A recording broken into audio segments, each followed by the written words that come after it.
Mga kaibigan, alam nyo ba yung challenge ng pagtatrabaho sa gabi? Oo, yung graveyard shift. Hindi biro yun, lalo na sa kalusugan natin. Tara, kwentuhan tayo sa mga pwedeng mangyari sa atin kung lagi tayong puyat at paano natin ito masosolusyunan. Una, yung tulog natin magiging parang telenovela, pabago-bago. Pwedeng magkaroon ng insomnia o yung hirap makatulog kahit gustong-gusto mo na. Tapos, yung puso natin, kailangan din nating bantayan. Mas mataas kasi ang chance tamaan ng sakit sa puso at high blood. Sa timbang naman, baka magulat ka na lang, iba na ang numero sa timbangan mo. Tsaka ang stress at yung feeling na malungkot or anxious, pwede ring dumalas. So ano ang pwede nating gawin? Eto, listen up. Melatonin muna tayo. Yung supplement na to, parang magic na tutulong sa iyo na ayusin ang body clock mo.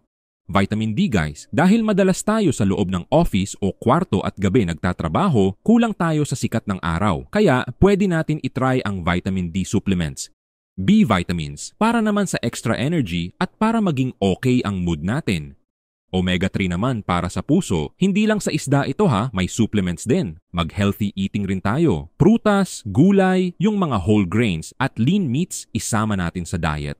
Exercise din. Importante yan. Kahit simple lang, basta regular. At syempre, huwag kalimutan uminom ng maraming tubig. Guys, kahit mahirap ang schedule natin, kaya nating panatilihing healthy ang ating mga sarili. Small steps lang, pero malaki ang magiging epekto nito sa atin.